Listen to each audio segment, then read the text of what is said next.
What started as a welfare check for 42-year-old Jesserae Beck in late September quickly spiraled out of control. That scene has now evolved into an endangered missing advisory for Beck and her former partner, Christopher Collins. Collins is accused of beating Beck within inches of her life before kidnapping her, sending investigators on a manhunt. We do believe there's a potential that he is armed and dangerous. Members of the neighborhood left speechless. Everybody's kind of in shock. Like I said, it's really great family neighborhood. 12 hours later, a sigh of relief. Lincoln police found Jesserae injured but alive. She was found with Collins at one of his properties, severely injured. Collins was arrested, now facing a slew of felony charges. I think there's a huge public safety issue here. Tonight we hear from Jesserae about her fight to survive that day. 10/11 News at 6 starts now. Thank you for joining us for 10/11 News at 6. I am Madison Pitch. Jesserae Beck spent just 2 weeks in the hospital, but will likely remember the pain for a lifetime. With metal pins in her ribs and a partially collapsed lung, she is still missing patches of hair after a brutal alleged assault and kidnapping at the end of September. She bravely sat down with our Darsha Dodge today in the hopes her story inspires others impacted by domestic violence to seek help and community. And we want to warn you, this story is graphic. Well, Jesserae Beck has spent her life in Nebraska, building community much more extensive now after Lincoln came together to share her missing persons photo just weeks ago. Despite her pain, she tells me love doesn't stop. It has to be unlearned, and that she doesn't want any ill will or harm to her alleged abuser. I met Chris in July of last year. We started seeing each other, going on dates.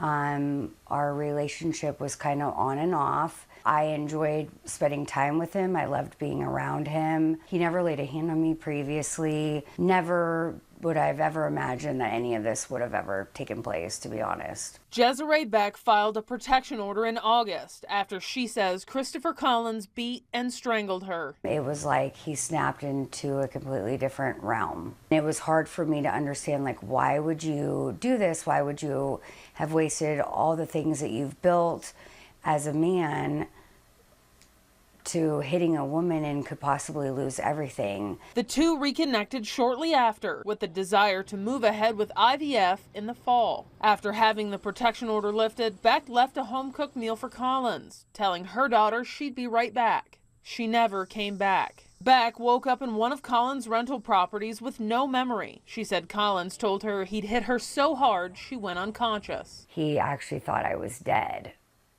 essentially, and he didn't know what to do. I'm waking up in a completely different house, but he wasn't expecting me to wake up, I think was the thing, and he didn't know what he was gonna do. How did the person that I loved so much bring us both here? Like, not only is he ruining my life, but he's ruining his own, and I couldn't fathom what was going through his head, nor did I want to ask. I just knew that I needed to buy as much time as I could so that nothing bad happened to me. Beck told us she laid next to Collins, beaten and bloody for hours. When he first got me into the other bedroom, he asked me if I would slit his throat. And I said, I cannot do that and I will not do that. And he said, why? Then you could get help. And I said, well, I will not watch somebody I love bleed out by the hands of myself. And he said, well, then I'll kill you and then I'll kill myself. And I said, do whatever you feel is necessary, but I will not do that.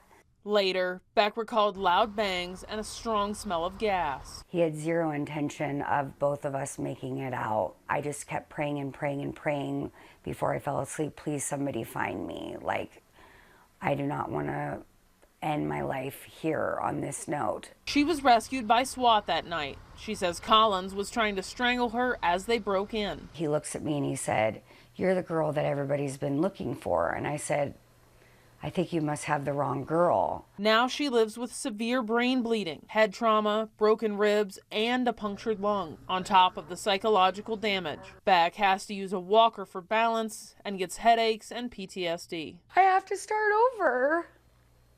And that is the hardest thing for me. And to sit here and question the whys. I have to tell myself, like, I can't go searching for that anymore. It's only going to lead me to more bad things that I don't want.